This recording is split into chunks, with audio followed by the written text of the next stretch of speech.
मुख्यमंत्री सिद्धरामैया जी ने municipal administration के दे दिए हैं कांग्रेस भवन ट्रस्ट को, और 12 और प्लॉट जो अर्बन डेवलपमेंट मंत्रालय के हैं ये भी दे दिए हैं कांग्रेस भवन ट्रस्ट को। बताया जाता है इनकी कीमत लगभग 40 से 50 करोड़ है, और दुर्भाग्यपूर्ण क्या है देखिए, 50 करोड़ के प्लॉट कांग्रेस पार्टी को, नकली गांधी परिवार को कितने में मिले? 2 करोड़ रुपए में। 2 करोड़ में 50 करोड़ की सरकारी जमीन को हड़प गए Rahul Gandhi हड़पू।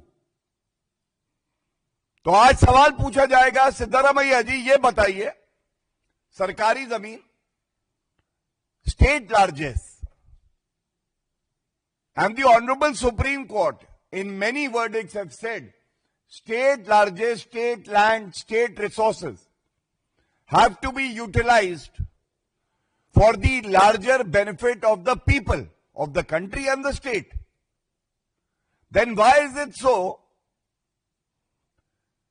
The Karnataka Congress government under the leadership of CM Siddaramaiah ji is transferring 24 pieces of land meant for civic amenities for the citizens of Karnataka, converting them to be used as Congress party headquarters. And this is happening after we have seen the abuse of power by the fake Gandhi family in the National Herald case. Second, Robert Vadra ensuring that the Congress government in Haryana then changes the land use and gives him permission where land of the farmers was acquired and transferred to Robert Vadra. In that sequence, if you see, it is worrisome that a chief minister of a state is not concerned about the people of the state. What about toilets, rest houses, other civic amenities required? These 24 sites have been transferred to the Congress Bhavan Trust. They are valued around 50 crores. The corruption-prone Congress gets it for 2 crores. Outright corruption of 48 crores visible. The market value may be even higher now. And the sad part is, what is the purpose of this transfer of land from civic amenities to building Congress offices? The target is 100. Don't miss the target. So these are 24 sites. The target is 100 Congress Bhavans. Now, why is this being done? So one, for the Congress party, the people of the state and the country don't matter. The DNA of the Congress is this, that we have to please, we have to appease the fake Gandhi family. The power tussle in Karnataka. We have seen how Chief Minister Siddaramaiah, glued to his chair, not worried about the people of the state, is being pushed, is being thrown out of the chair by whom? The Deputy CM, D.K. Shiv-Kumar, who is himself wanting to be the CM. And I am not saying this. This statement has come out in public on a number of occasions where he said that there was a 2.5-year formula and the chief minister has to be changed. Third point, if there is a power struggle within the Congress, if there is a need to please the fake Gandhi family within the Congress, the larger point that I wish to raise is, should the people of Karnataka suffer because of that? Does that give a license to the Chief Minister, Mr. Siddaramaiah, to grab public use land and convert it into Congress property, and that too at a meager price, not even paying the market value to the government?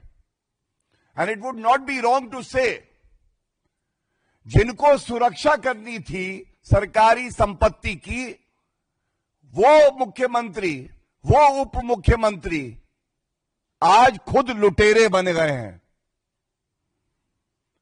इनका एक ही मकसद है, जहां जाऊंगा वहां corruption लाऊंगा, मैं आया हूं तुम्हारा कुछ तो लेके जाऊंगा। टॉयलेट, स्कूल, अस्पताल, शेल्टर होम से मुझे कोई मतलब नहीं है। मुझे केवल एक ही मतलब है, कांग्रेस पार्टी में रहना है तो नकली गांधी बार बार कहना है। और ये कब है कर्नाटका में? कम अवधि में आप याद करिए मूडा स्कैम। ये मूडा स्कैम फिर से जमीन से जुड़ा था। इसके तार जुड़ रहे थे मुख्यमंत्री सिद्धारमैया जी से। उनकी धर्मपत्नी जी को उस वक्त, अगर मुझे याद है, 14 प्लॉट अलॉट किए थे। जब पकड़े गए तो कहने लगे कि हम लौटा देंगे।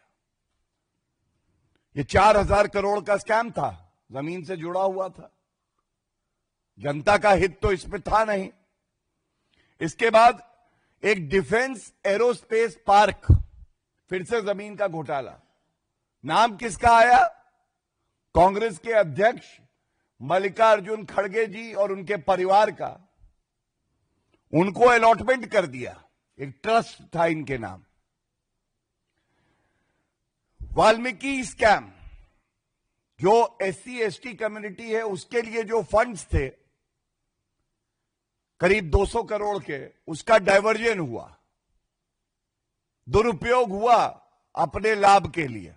और अब मैं आपके सामने ला रहा हूं किस तरह से सिविक कम्युनिटीज के लिए जो सरकारी संपत्ति, जो लैंड नागरिकों के हित के लिए काम आना था, उसका कन्वर्जन करके कांग्रेस भवन, कांग्रेस के हेडक्वार्टर पूरे प्रदेश में बने, ये तय हो रहा है। ये बेहद ही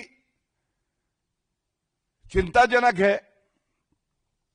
और खासकर चिंताजनक इसलिए है कि पहले तो ये पॉलिसी डिसीजन ही गलत है, दूसरा औने पौने भाव में जो सरकारी संपत्ति को कन्वर्ट किया जा रहा है कांग्रेस की संपत्ति में, और कांग्रेस का मतलब है नकली गांधी परिवार की संपत्ति में, तो जनता कर्नाटका की भी इस मुद्दे को उठा रही है। और हम लोग भी यहां से ये सवाल खासकर नेता प्रतिपक्ष राहुल गांधी से पूछना चाहेंगे। राहुल गांधी जी, ये आपकी नाक के नीचे मुख्यमंत्री की कुर्सी के खेल में जनता को क्यों लूटा जा रहा है? कृपया करके ये हमें जरूर बताइएगा।